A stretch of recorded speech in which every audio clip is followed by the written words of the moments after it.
Muy buenos días, queridos hermanos, sean todos bienvenidos a nuestro servicio de esta mañana. Estamos muy contentos y gozosos de poder reunirnos, alabar el nombre del Señor y al sí mismo poder exaltar su palabra en este día que Él ha reservado para hacerlo. Les voy a invitar a cambiar de posición y a ponerse de pie para entonar juntos nuestra primera alabanza que se titula, el primer himno, A Cristo Coronad. Cantemos juntos.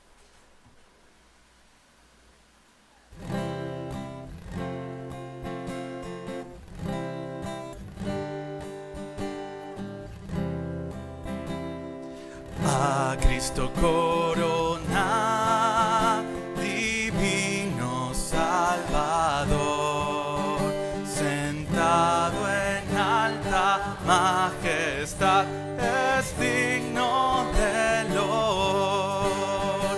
Al Rey de gloria y paz, flores tributar y bendecir al inmortal por toda eternidad.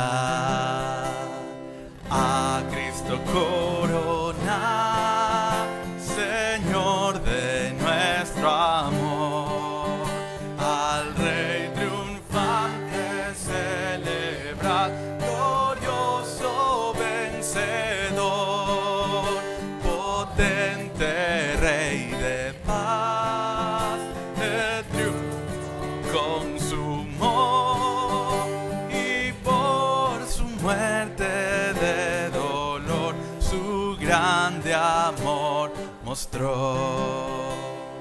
A Cristo corona, Señor de vida y luz, con alabanzas proclamad los triunfos de la cruz. A Él solo adorar, Señor de salvación, Lord eterno tributad de todo corazón. Oremos juntos. Padre y Señor nuestro, este es el día que tú has reservado para exaltar tu nombre, para meditar en tus bondades de una forma particular, Señor. Y venimos a ti con un corazón dispuesto, Señor, pidiendo tu guía, tu ayuda. Regálanos el don de la obediencia, Señor, de un corazón obediente. Padre, eso es una gracia tuya, proviene de ti, por lo tanto, Padre, te agradecemos y te lo solicitamos a ti, Señor.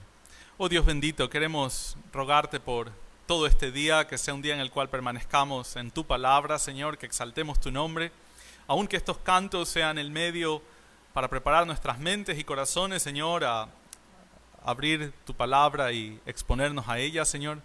Sé tú usándola para mostrarnos obediencia y tu voluntad, Señor.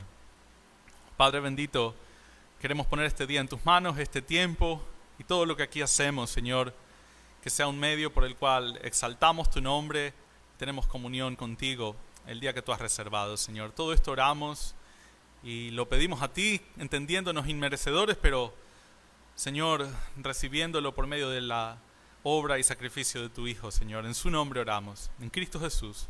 Amén. Puede tomar asiento por un momento y vamos a cantar juntos Sé tú mi visión. Lo vamos a hacer sentados.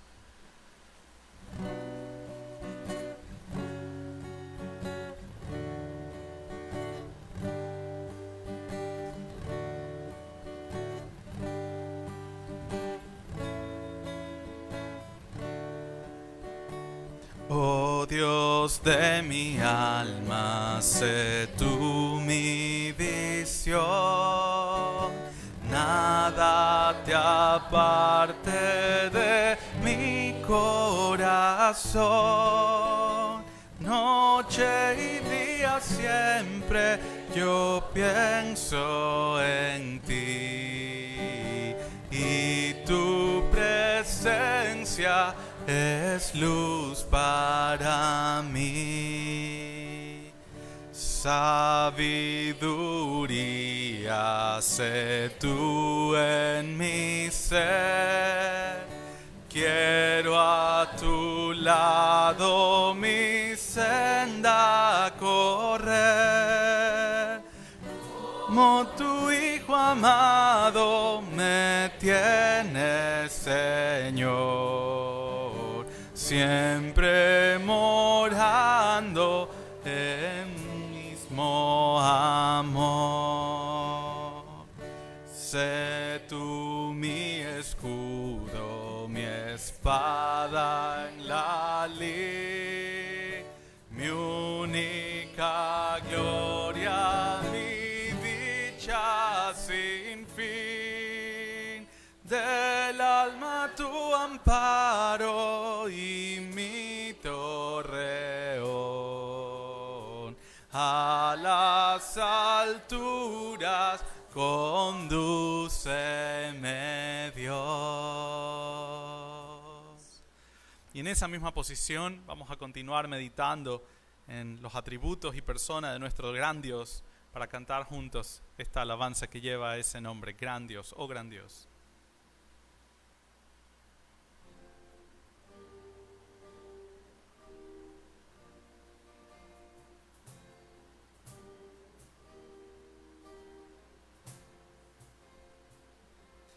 Oh gran Dios altísimo,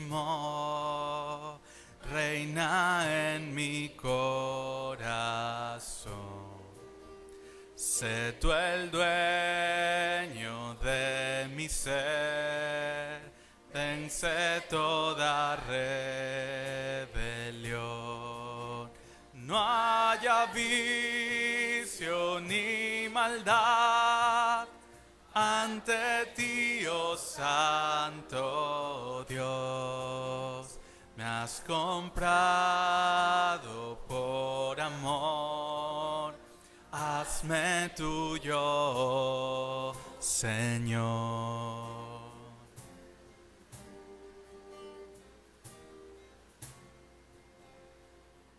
Mi pecado me cegó, no escuchaba yo tu voz, ignoraba tu amor, me alejé de ti, Señor. Mas tu espíritu me dio vida y tu palabra obró.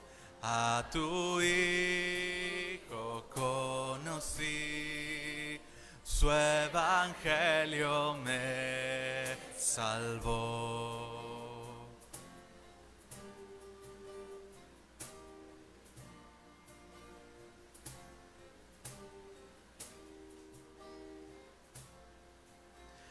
Ahora ayúdame a vivir, de tu gracia depende. Guarda mi alma y corazón, del maligno líbrame, digno de mi adoración. Tuyo es todo mi existir, oh gran Dios altísimo, glorifícate en mí, digno de mi adoración. Tuyo es todo mi existir, oh gran Dios altísimo, glorifícate en mí. Les invito ahora a tomar sus Biblias y a ponerse de pie para la lectura de esta mañana.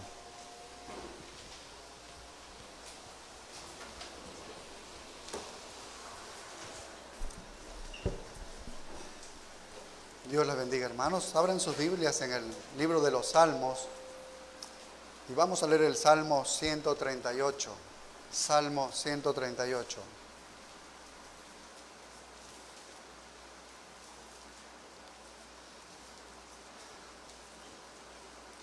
Te alabaré con todo mi corazón.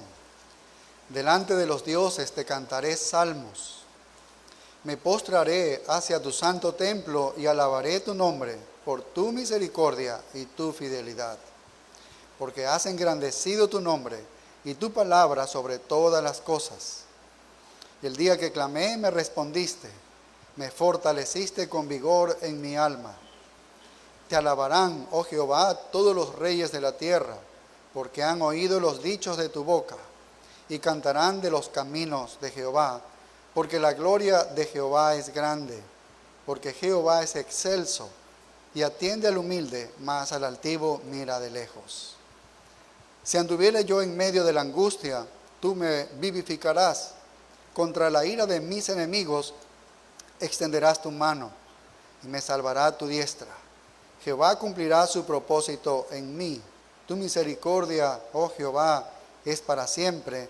No desampares la obra de tus manos. Dios bendiga su palabra. Padre, gracias por el privilegio que nos das de estar aquí reunidos. Si nosotros no supiéramos que eres grande en misericordia y que tu fidelidad es para siempre, Señor, no clamáramos a ti, Señor. Sabemos que no somos dignos, pero tú eres misericordioso para con nosotros. Pero tú eres fiel a tus promesas, Señor. Y estamos agradecidos en ello porque sabemos y creemos y estamos firmemente convencidos de esto. Y por eso vamos a ti. Sabemos que escuchas la oración de los tuyos.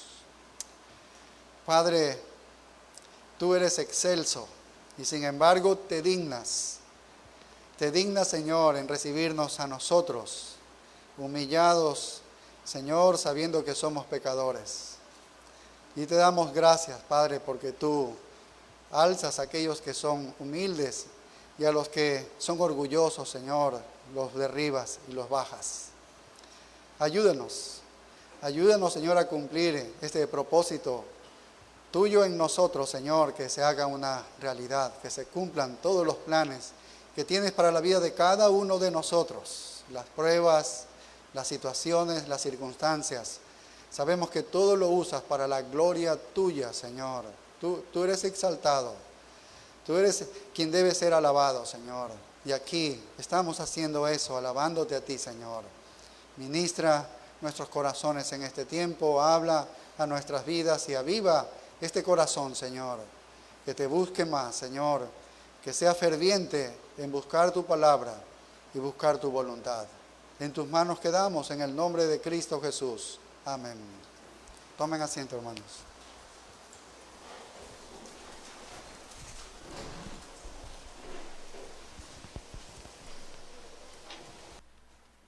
Vamos a continuar nuestro tiempo de alabanza y lo vamos a hacer ahora cantando el amor de Cristo. Vamos a cantar juntos y a meditar a la luz del texto que hemos leído en la letra de esta alabanza, el amor de Cristo.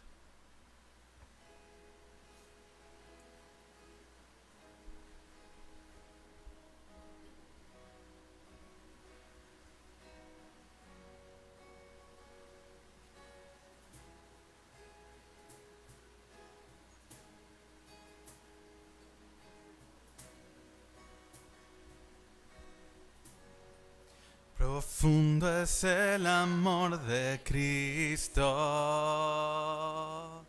más que el infierno y la maldad. Dejó su trono y su gloria para traernos hacia Él. Más ancho es el amor de Cristo que el foso que nos separó. Me alcanzó en mis tinieblas, solo en Él hay salvación.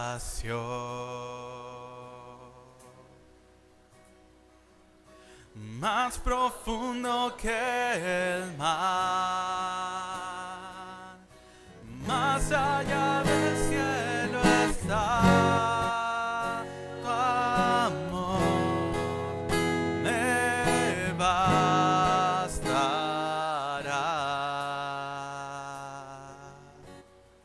Más fuerte es el amor de Cristo que mi enemigo más feroz. Me sostiene en la tormenta, las aguas no me cubrirán.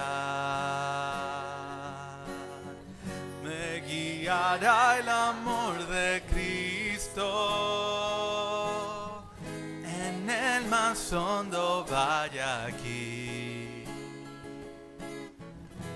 Yo nos toreará por siempre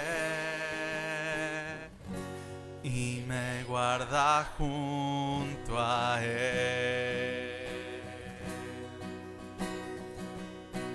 Más profundo que el mar, más allá del cielo está tu amor.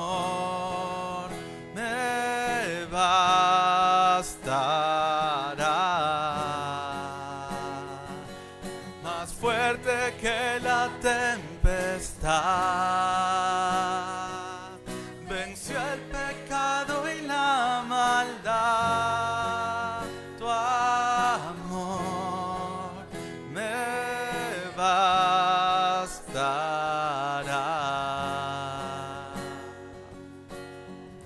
Más dulce es el amor de Cristo, mientras más cerca estoy del fin.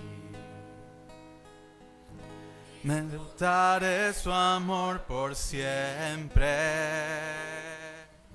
ante su trono estaré. Me llenará el amor de Cristo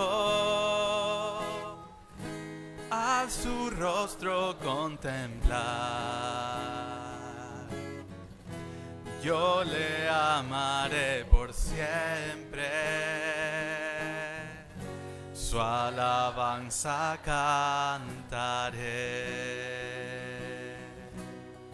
su alabanza cantaré, su alabanza cantaré, su alabanza cantaré,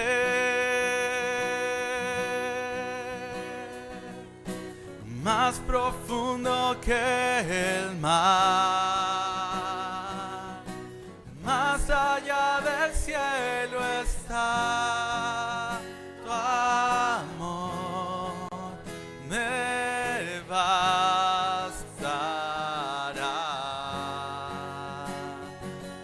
más fuerte que la tempestad, venció el pecado y la maldad, tu amor me bastará.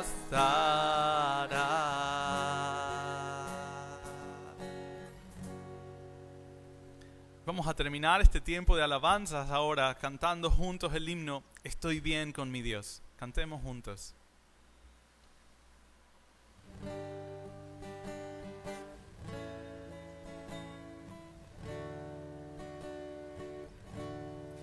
De paz inundada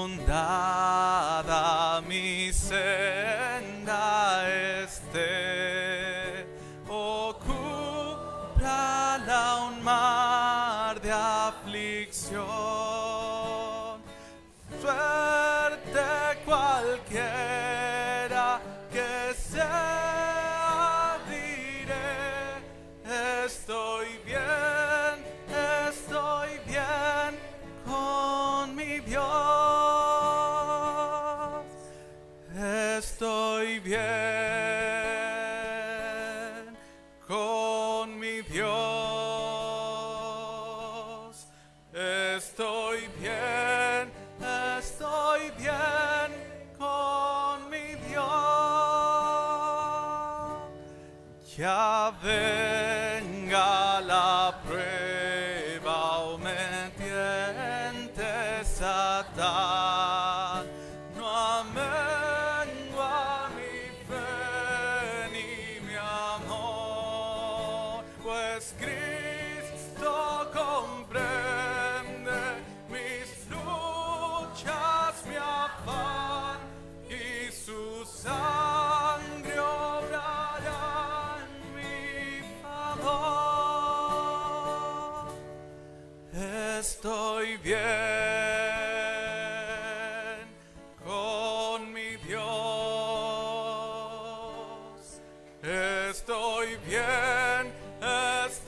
bien con mi Dios. Feliz yo me siento al saber que Jesús libróme del yugo opresor, quitó mi pecado, clavólo en la cruz, gloria demos al buen Salvador. Estoy bien con mi Dios, estoy bien con mi Dios. La fe tornará feliz realidad al irse la miel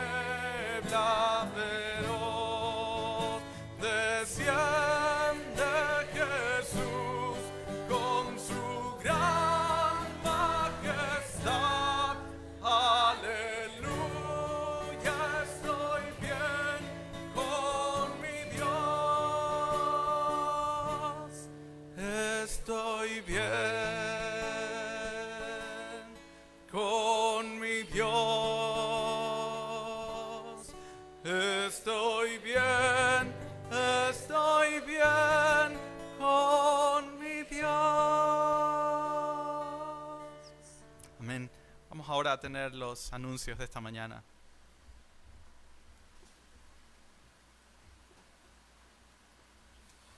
Bienvenidos hermanos, una vez más. Vamos a disponernos a revisar algunos anuncios que tenemos para este día, pensando en la semana que viene.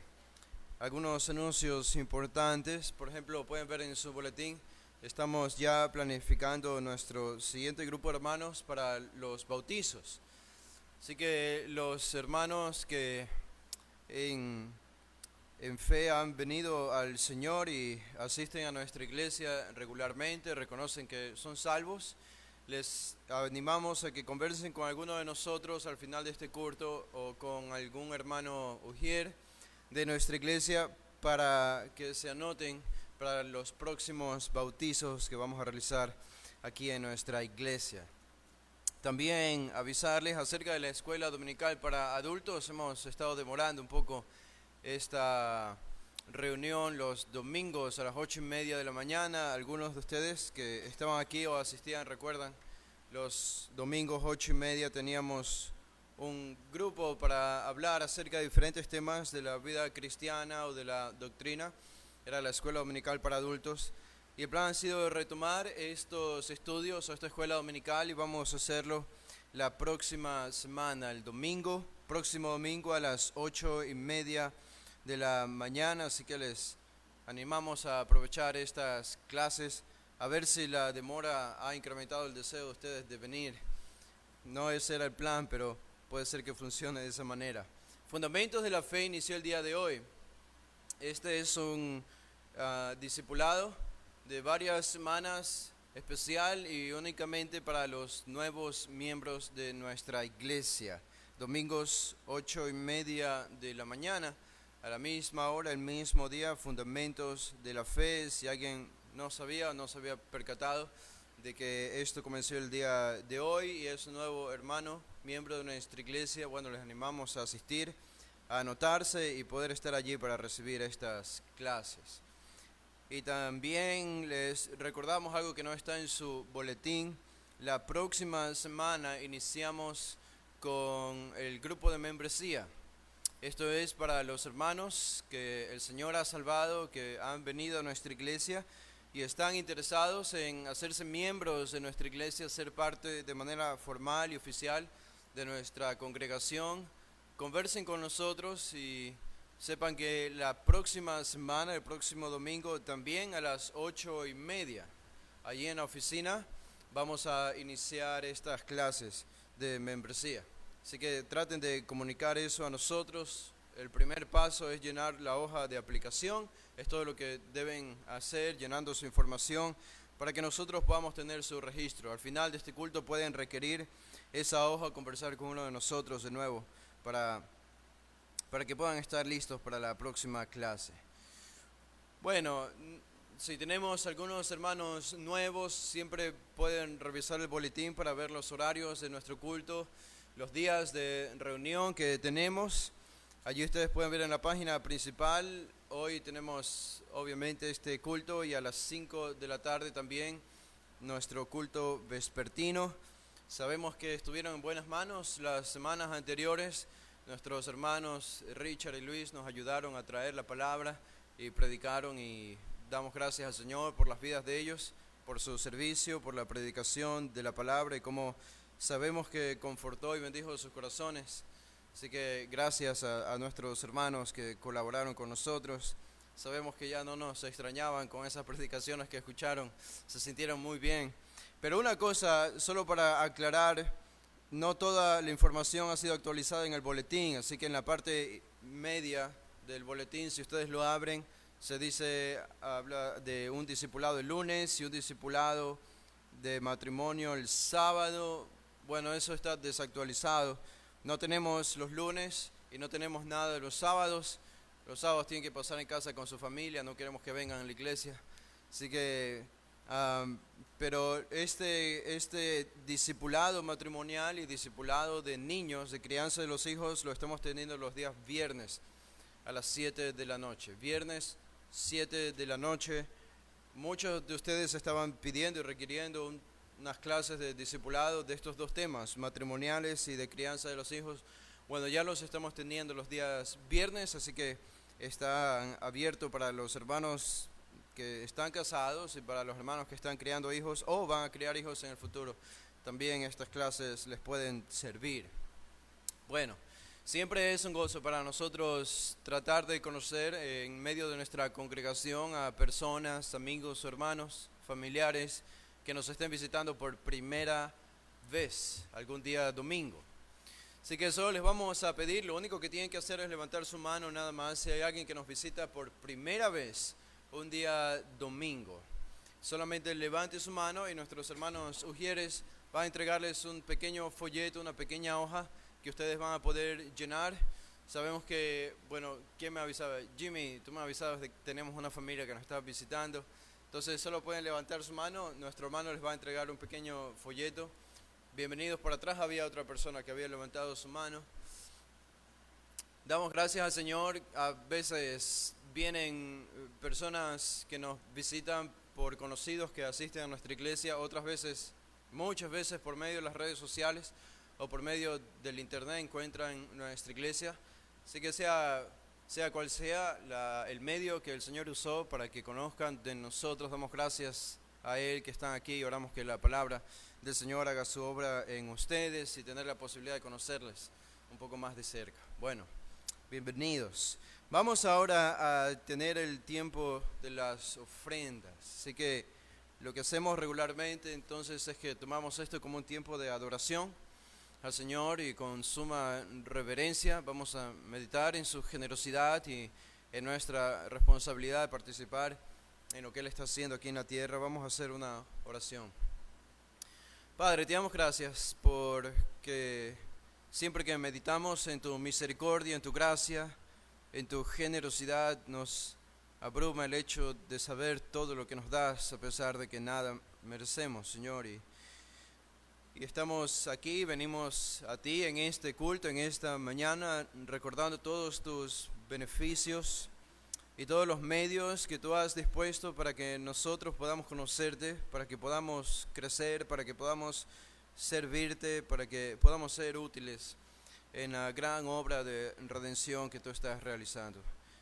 Gracias por el privilegio de pertenecer a una familia, a la familia suprema, la mejor familia de todas, que es ser tu familia, ser tus hijos, ser considerados hermanos de nuestro Dios y nuestro Señor Jesucristo, haciéndose hombre, se convirtió como uno de nosotros para darnos vida eterna, perdón de pecados. Señor, y es con esta confianza que meditamos en el significado de las ofrendas y cómo tú utilizas, Señor, esto para tus propósitos y tus planes. Rogamos, Señor, que providencialmente utilices estos recursos que nosotros venimos a dar por mandato tuyo. Lo hacemos con gozo, lo hacemos, Señor, con disposición y como un acto de merecimiento, pero, Padre, que tú las uses para salvar gente, para santificar hermanos, para que tu palabra siga corriendo, siga siendo honrada, para que tu nombre siga siendo revelado en los corazones que aún no te conocen. Oramos, Señor, que tú hagas todo esto por medio de estas ofrendas y sabemos que tú eres perfectamente sabio y sabes cómo vas a dirigir nuestros caminos y los recursos y cómo conduces esta iglesia. Padre, ponemos todo esto en tus manos, Señor, y este tiempo especial de reflexión y meditación. En el nombre de Jesús. Amén.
Bien, hermanos, es un gusto nuevamente estar aquí en la iglesia. No sé si le suben un poquito más el volumen.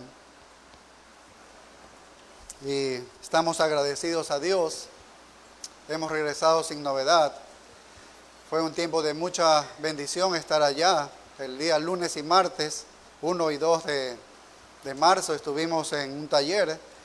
Y el día miércoles fue una gran bendición estar en la conferencia que el pastor MacArthur iba a tener con el pastor Lawson. Fue de gran bendición, hemos sido bendecidos, hemos sido animados a seguir en la obra. Si ustedes pudieron seguir a través de la internet, de las predicaciones, ustedes saben que el pastor MacArthur terminó la última participación de él exhortando y animando a los pastores a que abran sus templos, asistan, alaben a Dios, glorifiquen a Dios, hagan la vida cristiana como el Señor dice en la palabra, en su palabra. Y bien, hemos regresado acá entonces animados.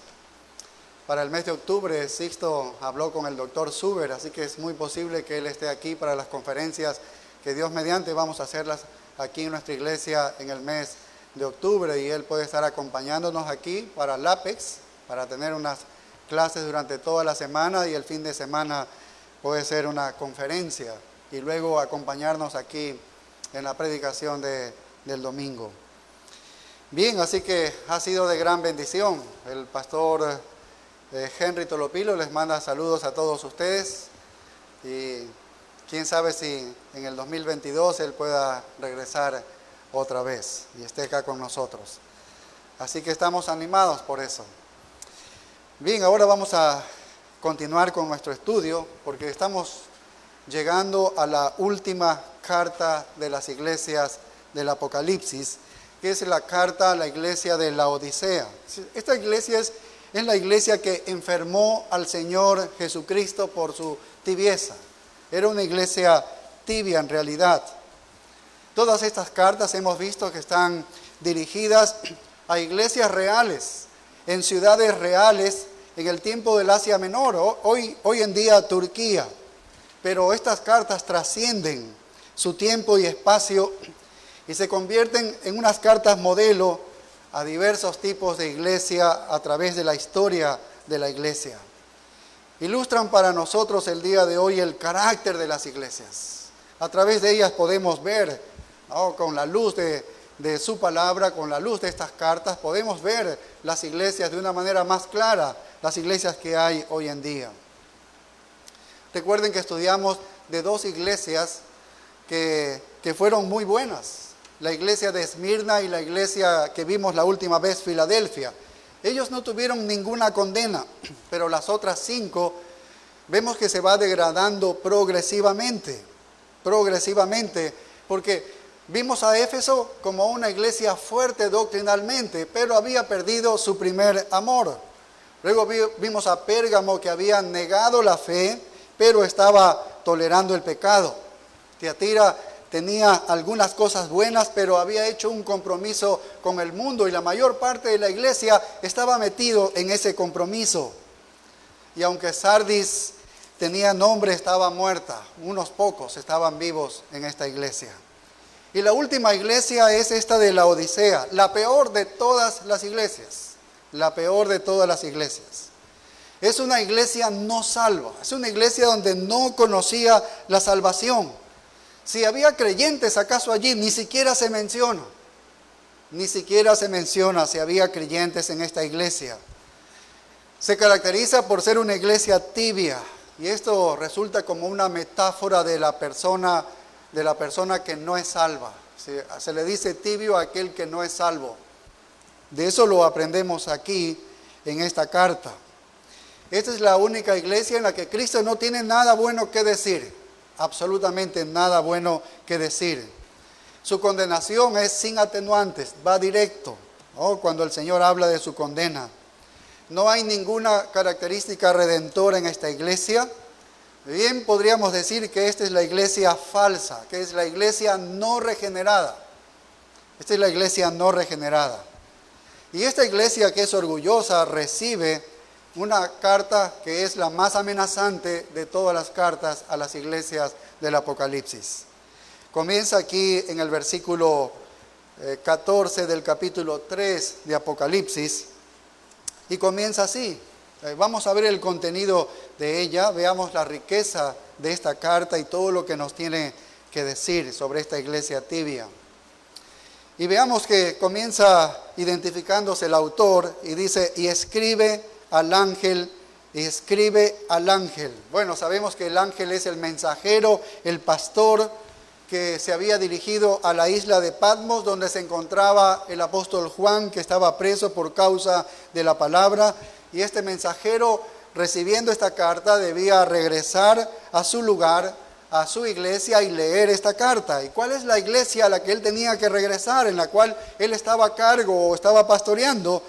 El verso 14 dice, y escribe al ángel de la iglesia en Laodicea. Esta es la iglesia. E inmediatamente se presenta el autor de esta carta, y aquí vemos en el verso 14 que sigue diciendo, he aquí el amén, el testigo fiel y verdadero, el principio de la creación de Dios dice esto.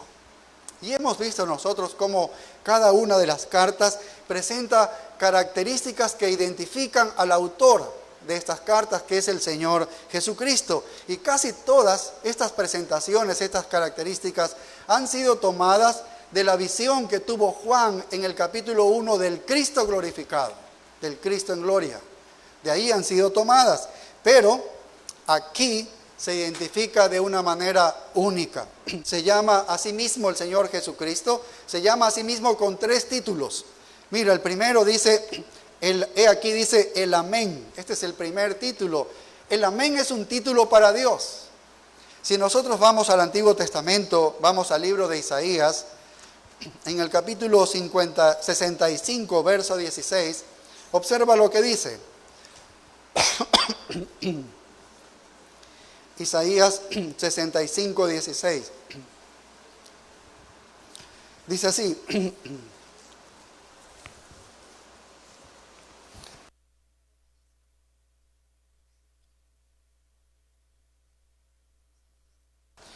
El que se bendijere en la tierra, en el Dios de verdad se bendecirá. Sí, toma nota de lo que dice, en el Dios de verdad se bendecirá. Y luego sigue diciendo, y el que jurare en la tierra, otra vez dice, por el Dios de verdad jurará. Dice. La palabra que aparece aquí como verdad en 2 ocasiones, en el idioma original, en el hebreo, es amén. ¿Sí? Es amén. Pero la Reina Valera lo traduce como verdad. Quiere decir que Él es el Dios de amén. Si quitamos la palabra verdad, en realidad está diciendo el Dios de amén.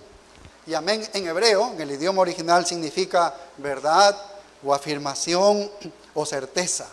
Entonces Dios es llamado el Dios de la verdad. Él es el Dios de la certeza. Él es el Dios de la afirmación. Es decir, que lo que Dios diga, así es. Lo que Dios dice, eso es. Todo lo que Dios diga, eso es verdad. Lo que Dios diga, eso es segurísimo. Por lo tanto, Él es el Dios del amén. Así que allí aparece como el Dios de verdad, pero en el hebreo está el Dios del amén. Entonces la palabra amén se utiliza mucho en las Escrituras para afirmar la veracidad de una declaración. Cuando se utiliza esta palabra amén antes de una declaración, se traduce como desierto, desierto. Hay muchos textos en el que el Señor Jesucristo dice así, de cierto os digo, y luego va a haber una declaración que viene. Cuando esto lo está anticipando, se traduce como cierto, cierto, o verdadero. Pero en el griego significa amén, amén. Si usted lo lee en el idioma original, usted va a leer allí amén, amén. Traducido dice desierto, desierto. Cuando aparece antes de una declaración, que es muy importante, entonces es que va a afirmar la veracidad de lo que va a decir. Es porque afirma la veracidad de lo que va a decir. Y cuando aparece al final este amén, aparece amén, amén, al final, es para sellar la certeza de lo que se ha dicho. ¿No? Para eso se usa esta palabra. Entonces, amén significa algo que es seguro, algo que está afirmando, algo que es firme, algo que está fijo, algo que no cambia, algo que es inmutable, algo que es ciertísimo. Todas estas palabras rodean el significado de lo que es el amén. Ahora, si este es un título para Dios, nos llama la atención de cómo así el Señor Jesucristo se presenta como el amén. ¿Por qué se presenta como el amén? Porque es un título para Dios, estamos viendo. Bueno, porque el Señor Jesucristo es Dios. Él es divino, Él es Dios y se puede presentar de esa manera. Y también porque el Señor Jesucristo, Él es el verdadero. Él es el verdadero. En el Nuevo Testamento abundantemente se dice que el Señor Jesucristo es el verdadero. Pero más se presenta, vemos que más se puede presentar con este nombre, por lo que observamos aquí en la segunda carta a los Corintios 1:20. Veamos este versículo que es muy importante y nos habla por qué Él se presenta como el amén. Como el amén. Mira, segunda carta a los Corintios 1:20. Dice: porque todas las promesas de Dios son en Él sí y en Él amén. Mira qué interesante, dice, todas las promesas de Dios son en Él. ¿Quién es Él? Es Jesucristo, el contexto está hablando de Jesucristo. Dice, todas las promesas de Dios son en Jesucristo sí y en Jesucristo amén, dice. Es decir, todas las promesas que Dios ha hecho en el Antiguo Testamento, todos los pactos pronunciados por Dios, está diciendo que están garantizados, están afirmados por la persona y la obra de Jesucristo. Por la persona y la obra de Jesucristo. En el Antiguo Testamento Dios dijo, perdonaré tus pecados. Ahora, Dios nunca puede perdonar si no fuera por la persona y la obra de Jesucristo, porque el perdón fue comprado por su muerte expiatoria. Si Jesucristo no realizaba la obra de su muerte expiatoria en la cruz, entonces las promesas de Dios, los pactos de Dios no tendrían ninguna seguridad. Pero es la obra de Cristo, la persona de Cristo quien le está diciendo el amén, quien afirma y asegura eso. Entonces todas las promesas y los pactos de Dios están garantizados y afirmados en la persona y la obra de Cristo. Todas las promesas que Dios ha hecho a los hombres, de que les va a mostrar su misericordia, que va a mostrar gracia, que va a derramar amor, que les va a dar un reino, que va a traer esperanza, que va a dar vida eterna a los hombres, todas esas están atadas al cumplimiento de la obra del Señor Jesucristo. Así que todo lo que Dios planeó para el hombre, todo lo que Dios prometió para el hombre, encuentra su amén ¿en quién? En Jesucristo, porque Él ha realizado la obra. Esta es la confirmación, están afirmadas allí, están ancladas estas promesas de Dios en la obra y la persona de Jesucristo. Ahora, se presenta entonces así como el amén, pero entendemos más cuando vamos al segundo título que utiliza para presentarse. Mira aquí en el versículo 14, dice, y el testigo fiel y verdadero. Y el testigo fiel y verdadero. Así que Jesús, no solo es Jesús por su obra de hacer ciertas las promesas de Dios, sino que cada vez que Él habla es verdadero. Cada vez que Él habla es verdadero. Él es un testigo fiel y verdadero. Lo que Él dice siempre es verdad. No solamente porque Él hace la obra, sino que Él también habla verdad. Cuando Él habla, es verdadero lo que Él está hablando. Él es perfectamente preciso, perfectamente verdadero. Juan 14:6 dice, yo soy el camino, yo soy la verdad. Ahí está, la verdad y la vida. Así que Él es el verdadero testigo perfecto. Mira en Juan 3:31, aquí leamos unos 3 versículos aquí. Juan 3:31 dice, el que de arriba viene es sobre todos. Está hablando de Él, que Él es el que ha venido de arriba. Él ha venido del cielo. Dice, el que de arriba viene es sobre todos. Habla de la persona del mismo Jesucristo. Dice, el que es de la tierra es terrenal y cosas terrenales habla. Nosotros somos terrenales y hablamos solo cosas terrenales. Dice, el que viene del cielo es sobre todos. Está hablando de la misma persona de Cristo. Dice, y lo que vio y oyó allá en el cielo, dice, esto está testificando acá en la tierra, dice, y nadie recibe su testimonio. Lamentablemente, él habló todo lo que oyó y escuchó en el cielo de su Padre, lo habla en la tierra, pero en la tierra no le creen. En su venida ocurrió eso, el mundo le rechazó, el mundo no le creyó. Pero mire el verso 33, el que recibe su testimonio, es decir, el que cree su testimonio, este atestigua que Dios es veraz. La gente, Jesús ha venido a este mundo, Él ha hablado a este mundo, la gente le ha rechazado, pero el que le acepte lo que dice, atestigua que Dios es veraz, que Dios es verdadero. Entonces vemos que Él es la confirmación de las promesas de Dios en todo lo que Él hace y afirma la verdad de Dios en todo lo que dice, como el testigo fiel y verdadero.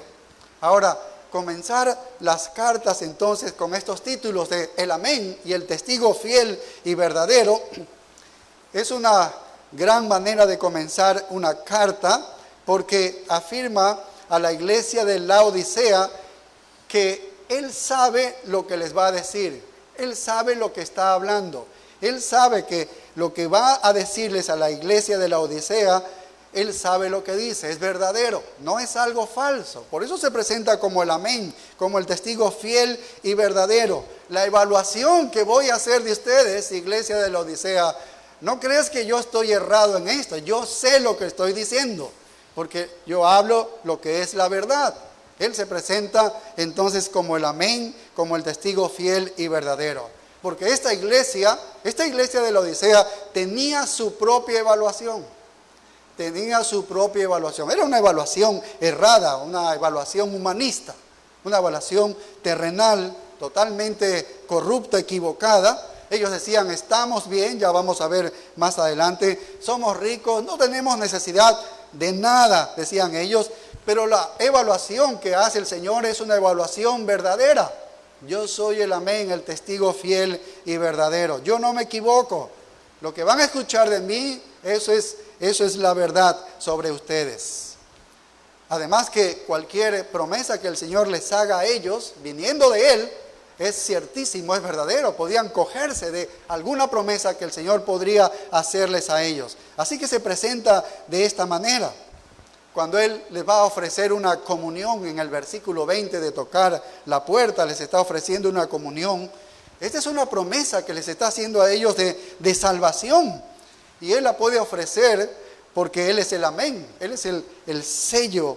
Él sella el pacto y la promesa de Dios. Lo que Dios promete, ahí está en su cumplimiento en la obra del Señor Jesucristo. Y en tercer lugar, utiliza para presentarse el título de El comienzo de la creación de Dios. Y la traducción no nos favorece mucho a un mejor entendimiento, porque algunos piensan que Él fue el primer ser creado de toda la creación, que Jesucristo ha sido el comienzo, el primero de la creación. Muchos creen en una falacia como esta. Muchos creen, los testigos de Jehová creen que esto es así. ¿Ves? Y muchas otras personas creen que esto es así. Pero lo que en realidad dice es que Jesucristo es la fuente de la creación. Él es la fuente de la creación. Él es el poder por el cual comenzó todas las cosas. Él es el originador de todo. Si algo fue creado por Él. Eso es lo que está significando aquí en este texto. Pero la traducción, decimos, no nos ayuda mucho. Dice, el comienzo de la creación de Dios. Y solo para entender un poco más esto de aquí, en la iglesia de Colosas se había introducido una herejía que decía que Jesucristo no era Dios, porque Él era un ser creado. Eso en Colosas se había introducido una herejía. Y Laodicea era una iglesia hermana a Colosas, quedaba tan solamente a 10 millas de Colosas. Así que estaban muy conectados y no sería muy difícil suponer que esta misma herejía de Colosas pasó a la iglesia de Laodicea. Y mira que es así, porque en Colosenses 4:16, observemos lo que Pablo dice cuando está hablando a los colosenses. Está tratando de esta herejía en Colosas, de que creían de que Jesucristo había sido creado, ¿no? En Colosenses 4:16 dice, cuando esta carta haya sido leída entre vosotros, o sea, a los colosenses, dice, haced también que se lea en la iglesia de los laodicenses. ¿Ves? Que esta misma carta en la que está tratando esta herejía, la lea en la iglesia de Laodicea. ¿Por qué? Porque seguramente adolecía de lo mismo. Esta misma herejía se encontraba allí. Y la de Laodicea, que es la carta de los Efesios, donde él estaba y había tenido su ministerio, la leáis también vosotros. Entonces Laodicea estaba en el mismo error. Y cuando el Señor Jesucristo dice en nuestro texto que Él es el comienzo de la creación de Dios, el comienzo es el arché en el idioma original, Él está diciendo en esencia lo mismo que Pablo dijo a los colosenses.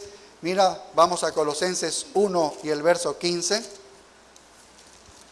Colosenses 1 y el verso 15 dice, Él es la imagen del Dios invisible, el primogénito de toda creación, el primogénito de toda creación. Ahora, primogénito no significa que Él es el primero, el primer hijo, no. Eso lo hemos predicado en otras ocasiones. Este es el prototokos, ¿no?, de toda creación. Jesucristo, siendo Dios, se había convertido en un hombre. Así que Jesucristo nació, ¿no? Para ser terrenal, para ser un hombre, Él tuvo que nacer. Entonces, de todos los que han vivido, de todos los seres que han vivido, Jesús es el prototokos, la persona suprema que ha nacido. De todos los nacidos, Él es el primogénito. ¿Sí ves? Pero aunque nació como hombre, siempre existió como Dios. Como hombre tuvo que nacer en la persona de Jesús. Estuvo en el vientre de María. Pero siempre existió como Dios. ¿Sí entienden? Entonces cuando dice primogénito, aquí está refiriendo de los seres nacidos en esta tierra. Él es supremo, porque Él es Dios, Él es supremo. ¿No? Pero él como Dios ha existido siempre. Él ha existido siempre. ¿Cómo existió siempre? Como hijo de Dios. Siempre ha existido como hijo de Dios. Ahora, mira lo que sigue diciendo, porque vamos a llegar a la misma palabra que está mencionando aquí, de que Él es el comienzo. Ahora, mire lo que sigue diciendo el verso 16, para que veas que Él no es que ha sido creado, o que Él es el primer ser. Mira, dice, porque en Él, o sea, ¿en quién? En Jesucristo, en el primogénito, en el prototokos de toda la creación. Dice, porque en Él fueron creadas todas las cosas, las que hay en los cielos y las que hay en la tierra, visibles e invisibles, sean tronos, sean dominios, sean principados, sean potestades. Todo fue creado por medio de Él y para Él. Y Él es antes de todas las cosas. Siempre ha existido, ¿sí ves? Antes de todas las cosas que hayan comenzado, cualquier cosa creada, Él es antes. Él es Dios, es lo que está diciendo. Nunca pudo haber sido creado Él. Aquí está diciendo claramente que Él es el creador, dice, y todas las cosas en Él subsisten, Él las sostiene. Él las sostiene a todas las cosas, y Él es la cabeza del cuerpo, que es la iglesia. Y miren lo que dice, y Él que es el principio. La misma palabra que se menciona a la iglesia de la Odisea, aquí en nuestro texto en Apocalipsis 3:14. Él es el principio. Entonces Jesús como hombre tuvo comienzo como Dios. Él fue el principio, fue el originador de todo. Él ha sido el creador absoluto de todo. Y si sabemos que la iglesia de la Odisea es una iglesia no salva, es una iglesia que no es regenerada, que no tiene convertidos, entonces la razón por la que no es salva es porque tenía una doctrina errada sobre Jesucristo. Entonces su cristología fue herética, la que produjo una iglesia no regenerada. Si tu evangelio adolece, si tu evangelio tiene una falla, entonces no puede haber salvación con ese evangelio, porque es un evangelio falso. Y si ellos creían que Jesucristo fue creado, que no es Dios, no hay salvación, hermanos, no hay salvación. No hay salvación, y en vano ha muerto Cristo, y en vano nosotros nos gozamos en algo que no existe. Pero no es así. Él es Él es el principio, Él es el creador. Y esto es lo que lleva el evangelio. Un evangelio errado en esto es un evangelio que no salva, que no produce regeneración en las personas. Ellos no eran salvos porque en su evangelio Cristo no es Dios. Eso simplemente es lo que pasaba. Para ellos Cristo no es divino. Lo mismo que sucede el día de hoy con los testigos de Jehová. Y es por eso que ellos podrían predicar 1000 veces de Cristo. Ellos te dicen, Jesucristo es el Salvador. Te dicen esto. Sí, Él es el Salvador. Sí, Dios salva por medio de Jesucristo. Pero si no crees que Jesucristo es Dios, entonces no hay salvación. Aunque ellos crean que Él es el Salvador. Si Él no es divino, no es Dios. ¿Sí ves? No es Dios. No pudo haber llevado y soportado el pecado y la maldad de todos los que va a salvar. Es imposible. Tenía que ser Dios, santo, puro, para poder salvarnos y justificarnos a nosotros y santificarnos a nosotros. No hay otra manera. No hay otra manera. No puede ser un ser creado. Y en esto se habían equivocado y había caído la iglesia de la Odisea. Y lo mismo puede suceder con cualquier iglesia que tenga una doctrina errada referente a Jesucristo, donde su evangelio ya no es el evangelio verdadero. Entonces una cristología herética así no produce regeneración, no produce salvación en las personas. Y eso es lo que había sucedido con ellos. Entonces vemos que el Señor Jesucristo es preeminente como el amén, como el testigo fiel y verdadero y como el creador de todo. Así comienza presentándose en esta carta. Él lo ha creado absolutamente todo. Él es el testimonio fiel y verdadero de la palabra de Dios. Y Él es aquel en quien se cumplen todas las promesas espirituales. Él es el que dice esto. Y esto nos lleva a hablar un poco de la iglesia, porque como las otras iglesias no hay registro de que sepamos claramente de que alguien la fundó a esta iglesia. Pero entendemos que mientras el apóstol Pablo se encontraba en la ciudad de Éfeso, en ese ministerio un poco largo que él tuvo allí, vemos que su amigo Epafras evangelizó en el valle de Licus, donde se encontraba la iglesia de la Odisea y otras iglesias aledañas, otras ciudades aledañas. Incluso evangelizó a la Odisea. Mira Colosenses 1:7. Recordemos que Colosas y la Odisea estaban a 10 millas, estaban muy cercanas. Mira que la misma carta dirigida a Colosas debía ser dirigida a los laodicenses, a las de la Odisea. Y Colosenses 1:7 dice, como lo habéis aprendido de Epafras, nuestro consiervo amado, que es un fiel ministro de Cristo para vosotros. Estas son palabras también para la iglesia de la Odisea. Así que ellos lo conocían a Epafras. Así que muy posiblemente fue él quien escuchó el mensaje del evangelio de parte de Pablo en Éfeso, regresó a su lugar y fundó esta ciudad que se encuentra en la Odisea. Lamentablemente, esta iglesia se infectó con esta herejía mortal que tergiversaba la deidad de Jesucristo. Esto ocasionó que la iglesia sea una iglesia corrupta, perdida y no salva. Tiatira era una iglesia que estaba comprometida con el mundo, pero tenía algunos que estaban en la verdad todavía. Sardis estaba muerta, pero tenía unos cuantos, dice. Unos cuantos están vivos. Pero en la Odisea, oye, esto es cizaña sin trigo. O sea, no hay trigo, no hay creyentes, es pura cizaña. Todo es pura cizaña. No era en absoluto iglesia. No era en absoluto una iglesia de Jesucristo. No hay. No lo muestra, no lo menciona. Al final había algún creyente por allí, pero ni siquiera lo menciona la carta del Señor Jesucristo a ellos. Por eso no hay elogio para esta iglesia. En el verso 15 dice, yo conozco tus obras, pero no hay ningún elogio para ellos. Pero esto nos lleva entonces a la condena que tiene para esta iglesia.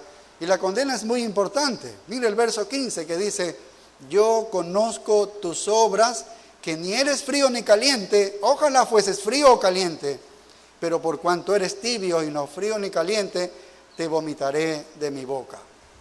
Es fuerte un lenguaje como este, ¿no? Te vomitaré de mi boca. Es un lenguaje fuerte que se refiere al Señor Jesucristo para unas personas. conozco tus obras. Bueno, Él conoce íntimamente y las conocía infaliblemente. Él es el Dios de verdad, Él es el amén, ¿no? Así que Él conocía muy bien esas obras y esa era una evaluación verdadera. Ahora, si Él dice que conocía muy bien las obras, nosotros sabemos muy bien que las obras revelan lo que nosotros somos. Es decir, las obras de una persona revelan lo que esa persona es, ¿sí? Las acciones, las obras de esa persona revelan lo que esa persona es. Jesucristo dijo, por sus frutos los vas a conocer. Porque todos podemos decir, oye, yo soy salvo por la gracia y la fe en Jesucristo. Todos podemos decir eso, ¿verdad? Y seguramente usted lo dice y yo también lo digo. Si me preguntan a mí, ¿tú eres salvo? Sí, yo lo recibí a Jesucristo por gracia y por fe fe en Él, en Jesucristo.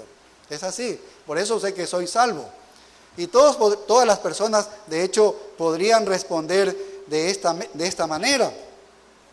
Pero, ¿cómo podemos llegar a saber si somos salvos o no? Y la manera de saber si somos salvos o no es por nuestras obras. Es por nuestras obras, no es por lo que decimos. Mira Romanos 2.6. Romanos 2.6 nos habla aquí de un patrón de vida, que tienen los que son salvos y un patrón de vida que tienen los que no son salvos, ¿sí? Romanos 2.6 dice, el cual pagará a cada uno conforme a sus obras. Está hablando el apóstol Pablo de una salvación por obras. No, él está hablando de que las obras demuestran si tú eres verdaderamente creyente o no, ¿sí? Eso está hablando. Dice, vida eterna a los que, perseverando en bien hacer, buscan gloria y honra e inmortalidad. Pero al que no es salvo, dice, ira y enojo a los que son contenciosos y no obedecen a la verdad, sino que obedecen a la injusticia. ¿Cuál es el patrón de vida? ¿Cuál es el patrón de vida? Bueno, el salvo podría pecar, pero su patrón de vida es perseverar en el bien hacer. Es decir, que sus obras delatan lo que él es. ¿Ves? Ese es el patrón de vida de un verdadero creyente que obedece. Podría pecar, pero su patrón de vida es obediencia al Señor. El no salvo puede hacer actos buenos, pero su patrón de vida, ¿cuál es? Su patrón de vida es desobediencia. Así que sus obras delatan lo que la persona es, que no es un creyente. Y Santiago explica lo mismo cuando él dice, yo por las obras te voy a mostrar mi fe. Por las obras que yo hago te muestro que yo tengo una fe verdadera. Si yo conozco tus obras, yo voy a conocer tu fe. Yo conozco tu corazón. Y eso lo sé por las obras. Es lo mismo que dice Santiago, ¿sí ve? Así que el creyente va a manifestar una vida de obediencia. Y el no creyente va a manifestar que su vida es de desobediencia. ¿Sí ves? Y eso es lo que muestra si alguien es verdadero o no. Entonces cuando Jesús le dice, yo conozco tus obras, que no eres ni frío ni caliente. Bueno, esta es la reprimenda más implacable que vemos. Pero por cuanto eres tibio y no frío ni caliente, te vomitaré de mi boca. Cuando el Señor Jesucristo pronuncia estas palabras, tal vez para nosotros, que no estamos un poco en el contexto de ellos, lo que estaban viviendo, ellos conocían muy bien estas palabras y a qué se referían. Pero los laodicenses sabían bien lo que el Señor Jesucristo les estaba refiriendo con estas palabras. Mira, a 6 millas de Laodicea, a 6 millas, unos cuantos kilómetros nada más, estaba la famosa Hierápolis por sus aguas termales. En una ciudad, Hierápolis, famosa por sus aguas termales. Así que este era uno de los lugares más conocidos y populares para la sanación, para la curación. Así como nosotros vamos aquí a lugares donde tienen esas aguas termales y que dicen que tienen aguas sulfurosas y tú vas allá y mucha gente va y se cura de ciertas cosas, en la piel o algunas otras cosas. Entonces la gente iba a esta Hierápolis, se sentaba en el agua caliente y tenía un poder terapéutico el agua. Nosotros conocemos estas aguas termales aquí en nuestro Ecuador y sabemos que es ciertísimo, ¿sí ves? De hecho, hasta el día de hoy se siguen utilizando en Hierápolis estas aguas termales. Entonces, por un lado estaba Hierápolis con estas aguas termales que curaban, pero a 10 millas también de la Odisea quedaba Colosas, esta iglesia que era hermana, que estaba junto a la Odisea, y esta iglesia de Colosas, esta ciudad de Colosas tenía un arroyo de agua fría que corría permanentemente como agua que fluye de las altas montañas. Es decir, constantemente, nunca se acababa. Era un agua fría que venía de las montañas y eso lo disfrutaba Colosas. Era una agua famosa, la gente conocía a Colosas por esta agua porque era un agua que era fresca y era clara y daba refresco a las personas, saciaba la sed de las personas. Entonces, la Odisea traía su agua por medio de un acueducto subterráneo de algunos kilómetros de largo. Hoy en día dicen que ese acueducto venía de una ciudad cercana de 5 millas de donde estaba la Odisea. Así, ellos no tenían agua, había ríos, pero los ríos se secaban, entonces ellos tuvieron que hacer un acueducto subterráneo de piedra, ¿no? Como unas tuberías de piedra. El agua era recogida en una torre central y luego era distribuida por las calles por tuberías. Pero el agua que transportaba era una agua que era sucia y tibia. El agua era sucia y tibia. O sea, la Odisea no pudo proporcionar el refresco de Colosas y tampoco pudo proporcionar la curación de Hierápolis, que lo hacían, ¿sí ves? Su agua era tibia, era un agua inútil, absolutamente inútil. Cualquier visitante que llegaba a esta ciudad de la Odisea, si tú te hospedabas en un lugar y tomabas esa agua, tú la vomitabas inmediatamente, porque era agua sucia y tibia, que lo que produce es náuseas, es vómito. Así que así tú no le decías nada a una persona, no es que se tomaba y decía esto ocurre así, sino que lo tomaba inmediatamente, lo expulsaba, lo botaba. Esta palabra tibia es hieros en el idioma original y es una palabra para significar simplemente agua tibia, agua tibia. Entonces, ¿cuál es el significado espiritual de esto? Porque el Señor Jesucristo le está diciendo, ustedes son tibios. La Odisea le provocó vómito al Señor Jesucristo. Era una iglesia repugnante, una agua sucia, agua turbia y tibia es repugnante. Esta iglesia era así para el Señor Jesucristo. Era una iglesia repugnante para Él. Creo que algunas iglesias le hacen llorar al Señor Jesucristo y otras iglesias le hacen enojar, como hemos visto en Pérgamo, en Tiatira y en Sardis. Pero aquí en la Odisea le enfermó al Señor Jesús, le hizo vomitar, lo enfermó. ¿Qué significa frío? Bueno, es espiritualmente frío, eso es lo que significa. Cuando dice frío, significa espiritualmente frío. Es decir, cuando alguien es espiritualmente frío, es que rechaza la verdad. Rechaza la verdad, ¿sí ves? Rechaza a Jesucristo, tiene un repudio al Evangelio, tiene un repudio al cristianismo, es abiertamente rebelde. No me hables de Cristo, no me hables del Evangelio. Eso significa un frío espiritualmente. ¿Y qué es un caliente espiritualmente? Bueno, significa uno que está vivo, uno que está ferviente, uno que está despierto, uno que está encendido por el Señor, ¿no? Eso significa caliente espiritualmente.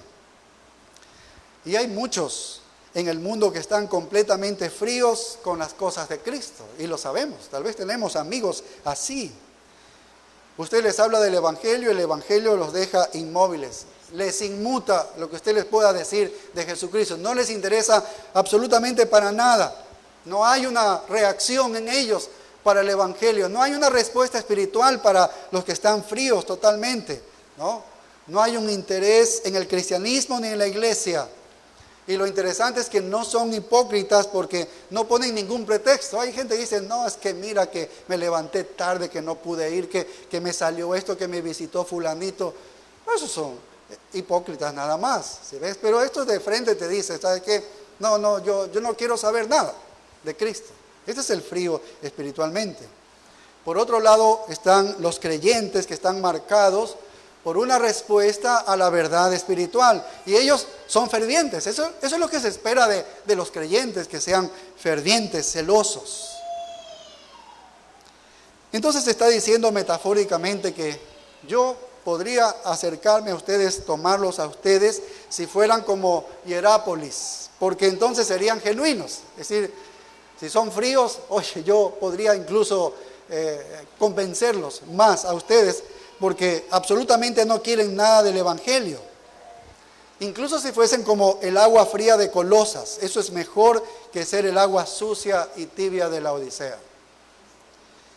¿Quiénes eran estos tibios? Bueno, ellos profesan ser creyentes, es decir, dicen con su boca que son creyentes. Ellos se identifican como creyentes, van a la iglesia, pretenden conocer al Señor, pero ellos no son salvos. Están contentos con la religión que ellos tienen, porque todo lo que hacen ellos lo toman como una religión de autojustificación, ¿sí ves? Entonces son hipócritas, son como los descritos en Mateo 7:22, que dice, muchos me dirán en aquel día, Señor, Señor. Son solamente como estos, pero llegan hasta allí nada más. Y entonces les declararé, nunca os conocí, dice, apartaos de mí, hacedores de maldad. Puede que hayan hecho muchas obras, que hayan profetizado y echado demonios, pero Él les va a decir, no te conozco. Así les va a decir a ellos, no los conozco. Son como dice Pablo en la carta a Timoteo, en la segunda carta a Timoteo 3:5, que tendrán apariencia de piedad, pero negarán la eficacia de ella. Son como los judíos en Romanos 10, cuando Pablo estaba hablando de sus hermanos, los judíos que tienen celo de Dios, pero no según el verdadero conocimiento. Entonces, es un celo porque no conocen al Dios verdadero. Entonces son gente que son tocadas de alguna manera por el cristianismo, pero no pertenecen a Cristo. No pertenecen a Cristo. Y es más, ellos son odiosos al Señor Jesucristo. No, le producen náuseas a Él, lo enferman a Él. Hay mucha más esperanza entonces para aquel que es frío, aquel que no se le ha predicado el Evangelio. Hay más esperanzas que al tibio. Pues, hay más esperanzas de predicarle a uno que no ha escuchado nunca el Evangelio. Para alguien que nunca haya pretendido hacer una profesión de fe, ¿no? Porque tal vez ni siquiera la conoce, o de conocer a Cristo, ¿no? Hay más esperanza para él. No hay nadie más lejos de la verdad de Cristo que el que hace una profesión sin la fe real. Está totalmente lejos de Cristo. Es mucho más difícil que una persona así reaccione al Evangelio. Ellos estaban hasta la religión, hasta el cuello, ¿no? Lo llamaban cristianismo, pero Satanás era el que tenía el control de esa religión. Y en toda la historia de la iglesia, nadie ha sido más difícil de alcanzar a Cristo que un falso cristiano. Eso es el más difícil, el más complicado, ¿no? Porque es religioso y cree que sabe todo y que no necesita de nada. Están satisfechos con la medida propia de sus buenas obras, satisfechos con la actitud que tiene supuestamente hacia Dios, pero se sientan en todas las iglesias del mundo. Allí están esos religiosos, ¿no? Entonces hay más esperanza de salvación para un ateo que para un hipócrita como estos religiosos que son mimados, engreídos, que creen que conocen la verdad pero no la conocen, ¿no? Aún fingen aceptarla esta verdad. Así eran los fariseos, ¿no? Que no sentían necesidad de ellos. Estamos súper bien, no tenemos ninguna necesidad, somos los maestros de Israel. Pero tienen una tibieza, en verdad, ellos. No sienten escalofríos. Si estuviesen suficientemente fríos como para sentir la amargura y la severidad del pecado, como lo sintió el publicano que dijo, apiádate de mí, ten misericordia de mí. Le dice sé propicio a mí pecador, como le dijo ese publicano al Señor Jesucristo. Si fuesen así, fuese más fácil alcanzar a estos hombres, pero a estos religiosos es difícil. Y esta tibieza es la que enfermó al Señor Jesucristo. La iglesia de la Odisea es más apropiada para representar la iglesia cristiana de nuestro tiempo. Tú alzas la mirada, ves las iglesias en este tiempo y esta es la iglesia de la Odisea. Esta es la que estamos viviendo el día de hoy. Dormida espiritualmente. No tiene fervor espiritual. Fervor espiritual no es el salto y el brinco que hacen algunas iglesias ahí en la alabanza, ¿no? Eso no es fervor espiritual, ¿no? Están sin obedecerle, están felices como están, engreídos de pertenecer a una iglesia importante, una iglesia grande, o una iglesia histórica, orgullosa de su religión. Cuando su mira está en este mundo, sueña vivir en confort, ¿no? Y le hace la venia al mundo, John Stott decía que nuestro cristianismo es flácido y anémico, parece que hemos tomado un baño tibio. Este es un pueblo así, condenado, no se salva. La iglesia de hoy es esto, la iglesia tibia. La iglesia tibia hoy es la iglesia online, es la iglesia del confort, ¿entiendes? La iglesia online es la iglesia tibia. Lo interesante de una iglesia como esta es que la gente no tiene un rechazo absoluto a Jesucristo. Es decir, no es que ellos repudian a Cristo, sino más bien están hablando de Jesucristo. No es una animosidad, una hostilidad externa hacia el Señor Jesús.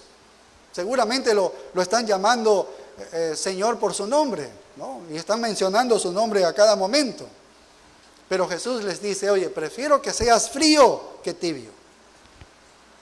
Prefiero que seas una prostituta que un fariseo.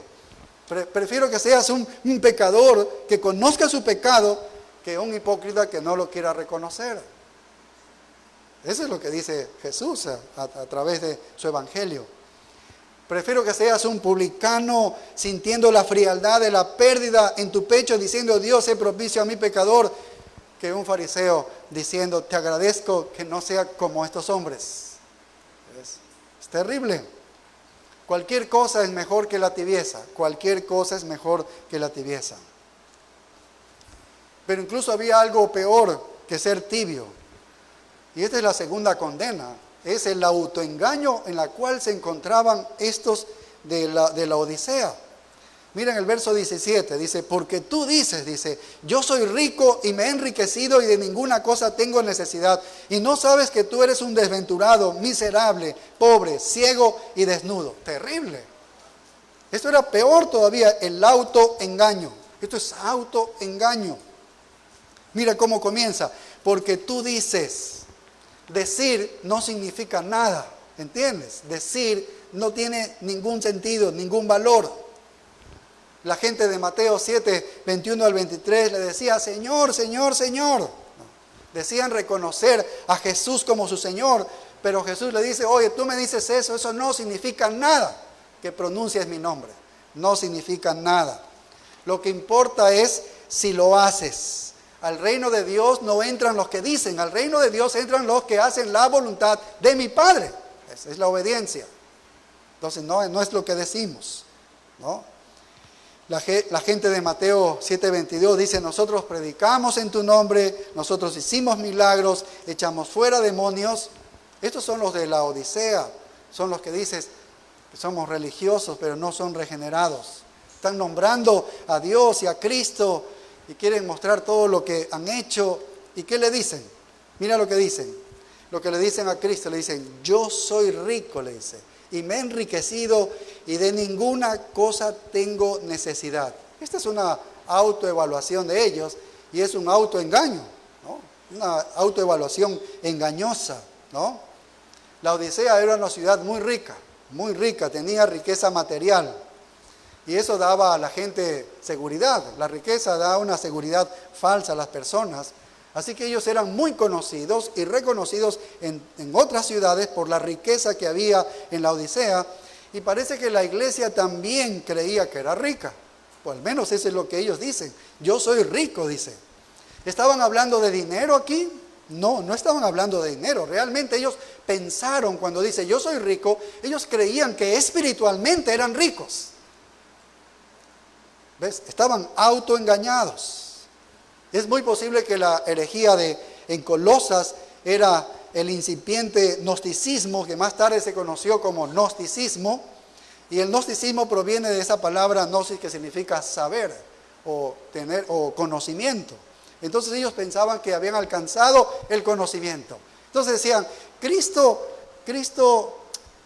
está bien, Cristo es el simple Cristo, pero yo he alcanzado más allá de Cristo. Yo he encontrado la gnosis, el conocimiento. Ahora nosotros sabemos, estamos en una cuestión elevada. No, Cristo ha quedado abajo. Cristo es algo que está por ahí, esas emanaciones están en la parte buena, pero nosotros alcanzamos el sublime conocimiento. Somos los más elevados, orgullosísimos, autoengañados. Pensaban que habían ido más allá de Cristo. Por eso es que cuando Pablo le escribe a los colosenses sobre esta herejía, les dice en Colosenses 2:3, les dice, ¿en quién están escondidos todos los tesoros de la sabiduría y del conocimiento? Pablo está desenmascarando y diciéndoles la verdad a los colosenses. Oye, en esa gnosis no tienes ningún conocimiento. En Cristo está toda la sabiduría y todo el conocimiento. Les está diciendo eso. Luego les dice, mirad que nadie os engañe por medio de filosofías y huecas sutilezas, según las tradiciones de los hombres, conforme a los rudimentos del mundo y no según Cristo. Dice, porque en Él, en Cristo, habita corporalmente toda la plenitud de la deidad. Y dice, y vosotros estáis completos en Él. Estáis completos en Él. ¿Sí ves lo que hace Pablo para desbaratar esa herejía, para ayudarlos a los hermanos a entrar en razón? Y en lo que representaba a Cristo para ellos era toda la sabiduría, todo el conocimiento. No necesitan ustedes nada más. Cristo es suficiente para santificar sus vidas, para llevar una vida piadosa, porque Él es la esencia de la deidad, es Dios mismo. Allí está, completo. Y esta carta fue dirigida a la Odisea, así que este es el mismo cuadro en la Odisea. Este es el pensamiento que ellos tenían. Estaban equivocados. Habían hecho una mala autoevaluación, estaban autoengañados. Pensaban, somos elevados. Acá ustedes que apenas ahí la Biblia la leen, yo tengo más conocimiento de eso. Qué terribles. Se creían ricos espiritualmente. Habían alcanzado el conocimiento ascendido. Habían pasado de la simple creencia de Cristo, de estos cristianos incultos allí que solo leen la Biblia, ahora estamos mucho más elevados. Ahora, ¿quién los lleva a esta riqueza?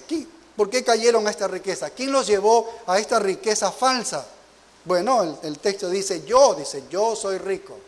El ego, yo, si tú lees en el original, dice ego.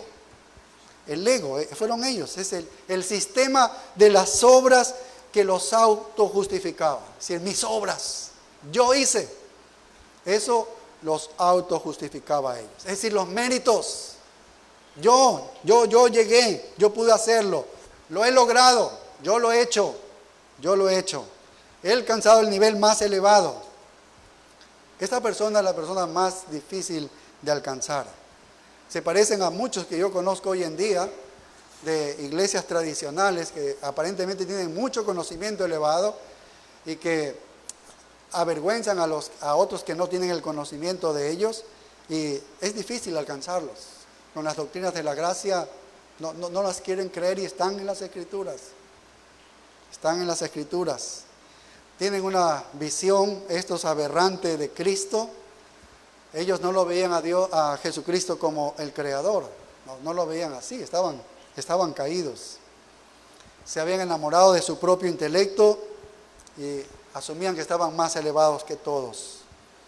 Piensan que están en la élite espiritual, que no necesitan absolutamente de nada.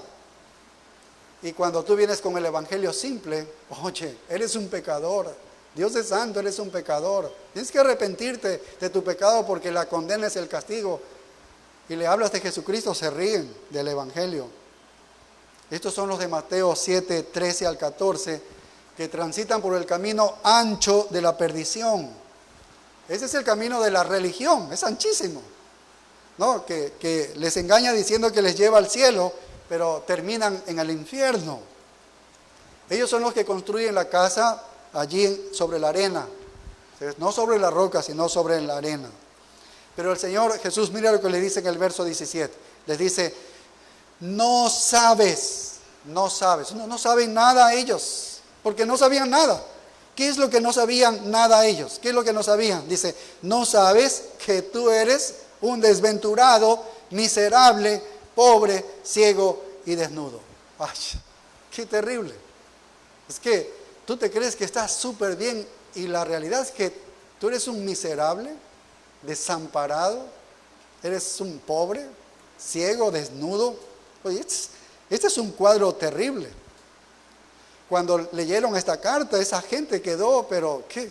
No sé cuál sería, fruncieron el ceño, enojadísimos todos, porque se creían que estaban bien y los estaba ofendiendo esta carta terriblemente, era directa. Eres un miserable, ustedes son miserables, eso es lo que les estaba diciendo, ¿no? Y ellos no creían eso. Es la condición repugnante de pensar de que eres espiritualmente rico cuando estás en una bancarrota espiritual. ¡Qué terrible! Y mira el mandato en el verso 18. Por tanto, yo te aconsejo que de mí compres oro refinado en fuego para que seas rico, y vestiduras blancas para vestirte, y que no se descubra la vergüenza de tu desnudez, y unge tus ojos con colirio para que veas. 3 cosas le dice el Señor. Y es interesante cómo se acerca a ellos, porque a pesar de que es una iglesia que es hipócrita, que le enferman al Señor Jesucristo, que les produce vómito, sin embargo, vemos su gracia sobre ellos, cómo es amable al decirles: yo te aconsejo. Si ves en el verso 18. Esta es la invitación de un Dios misericordioso, para recordarnos que Él es un Dios misericordioso. ¿No es así? Que habiendo pecado nosotros una vez más recordamos que nuestro Dios es misericordioso como creyentes, y vamos otra vez a Él porque Él es misericordioso. Aquí se presenta con estos inconversos, aún así se presenta con gracia y misericordia. Y mira lo que sigue diciendo. Dice que de mí compres oro refinado en fuego. Es lo primero que les dice, que les recomienda que deban hacer, les aconseja que deben hacer. De mí compres oro refinado en fuego. ¿Qué significa aquí comprar? Bueno, ¿se acuerdan ustedes Isaías capítulo 55, 1? Que dice: a todos los que están sedientos, venid a las aguas, y los que no tienen dinero, venid, comprad y comed, dice. Comprad sin dinero y sin precio vino y leche. Este es un texto evangelístico, está anunciando el evangelio, es un llamado a los pecadores, a los que no son regenerados, es un llamado a la salvación. Este es el tipo de cosas que se puede comprar sin dinero. Es que no necesitas dinero. Este es el tipo de cosas que compras sin dinero. Pero tú dices: pero si no tengo nada, ¿qué es lo que voy a comprar si yo no tengo nada? ¿Qué voy a comprar? Bueno, lo único que tienes es tu propia condición miserable. Tu propia condición miserable. Suficiente para comprar la salvación. ¿Entiendes? Esa es tu vida, la que necesitas entregarla e ir a Cristo, llevarla a Cristo. Esa vida miserable es lo único que puedes ofrecer el pecador.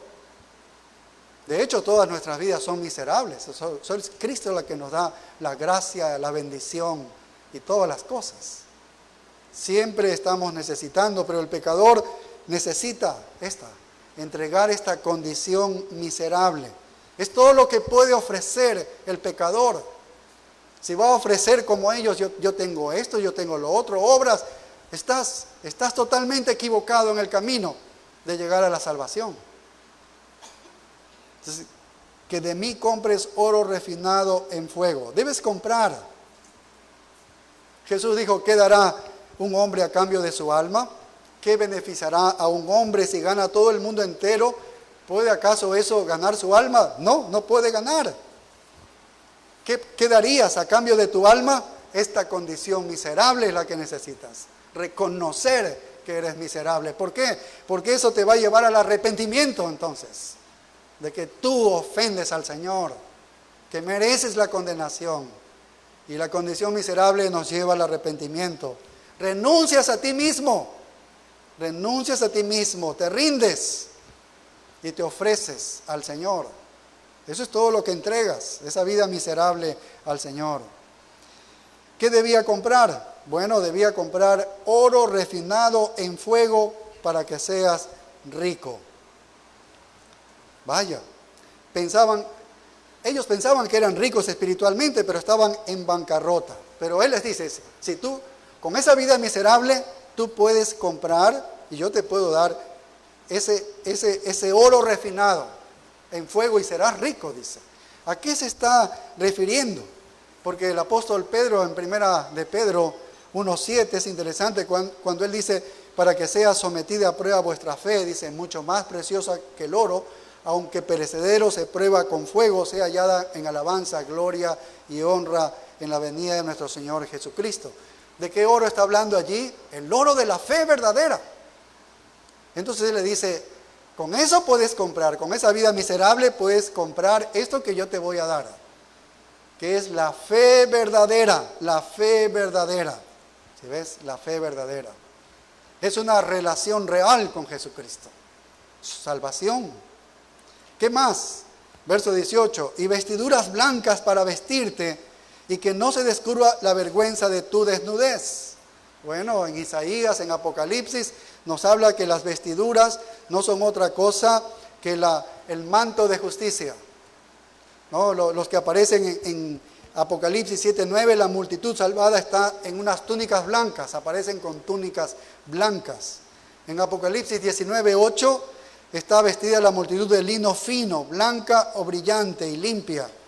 Y esta ropa es la justicia de los santos, es decir, actos justos. Dice, con esa vida miserable, yo te voy a dar, puedes comprar que yo te dé que estos actos justos, porque Él es el que puede justificar, Cristo es el que justifica. Y en tercer lugar, dice, y unge tus ojos con colirio para que veas. Esta es la tercera cosa que debes comprar con tu vida miserable. Unge tus ojos con colirio. Este colirio en el idioma original viene de una palabra colira, que es una masa de pan de forma cilíndrica. La usaban en ese tiempo.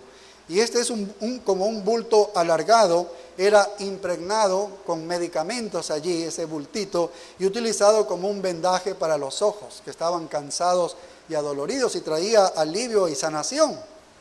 Eso se llamaba polvo frigio, así le llamaban en ese tiempo. Y se servía para curar los ojos, ¿no? Eso lo usaba la famosa escuela de medicina de la Odisea. Ese polvo frigio. Y en el Nuevo Testamento la unción de los ojos es una unción espiritual, se hace referencia a eso. Entonces habla del discernimiento que el Espíritu Santo da a los que ya son sus hijos. Entonces ustedes creen que ven, pero ustedes no ven. Pero da tu vida miserable y yo les daré colirio y verán. Es la obra del Espíritu Santo que da discernimiento y poder ver las cosas espirituales de una manera clara, porque ellos estaban viendo todo torcido, tenían una visión humana, corrupta, de su propia condición espiritual. Entonces la salvación es el oro que hace a las personas espiritualmente ricas en fe. La salvación es la túnica blanca que cubre nuestra desnudez pecaminosa, nos justifica. Y la salvación es el ojo espiritual que nos da el conocimiento del Dios y de la verdad. ¿Qué les está ofreciendo el Señor Jesucristo a estos de la iglesia de la Odisea para su pobreza, para su desnudez y para su ceguedad? ¿Qué les está ofreciendo? Es una fe permanente, ese es el oro, una fe permanente, no de un tiempo, no de un momento, sino una fe permanente. Una rectitud permanente y un entendimiento de las cosas permanente, permanente. Todo eso es ofrecido cuando el pecador compra estas cosas al Señor por medio de su vida miserable, es decir, entregándose Él mismo. Esa es la vida miserable. Y cuando se arrepiente, entonces sigue a Jesucristo. Oremos. Gracias, Señor, por tu verdad, por este mensaje a la Odisea. Tiene que ver mucho con los días nuestros, Señor. Es una clara evidencia de lo que adolece la iglesia cristiana, entre comillas, el día de hoy, y que por todos lados se pronuncian tu nombre, Señor, pero no hay obediencia. Sí, iglesias donde solamente aparece la cizaña y el trigo no hay, o es tan escaso, Señor.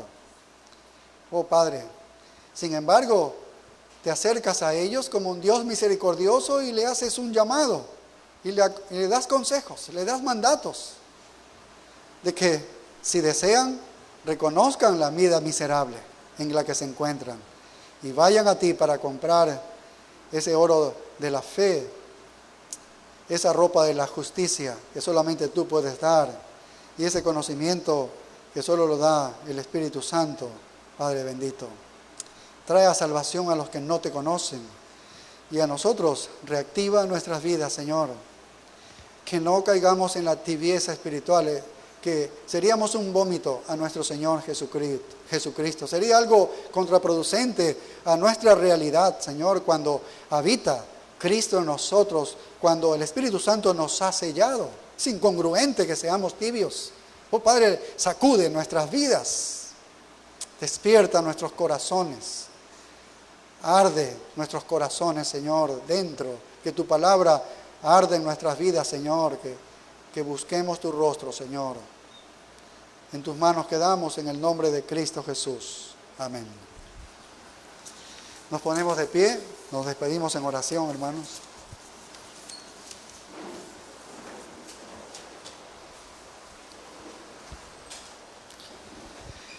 Gracias por este tiempo que hemos pasado, Señor, en tu presencia, juntos, con nuestros hermanos, deleitándonos en medio tuyo, Señor. Gracias por toda bendición que derramas sobre nuestras vidas. Gracias, Señor, por las ofrendas, las alabanzas. Gracias por tu palabra y la ministración de tu Espíritu Santo a nuestros corazones. Llévanos con tus más ricas bendiciones. Te lo pedimos en el nombre glorioso de Cristo Jesús. Amén. Les invitamos a las 5 de la tarde, hermanos. Segundo servicio.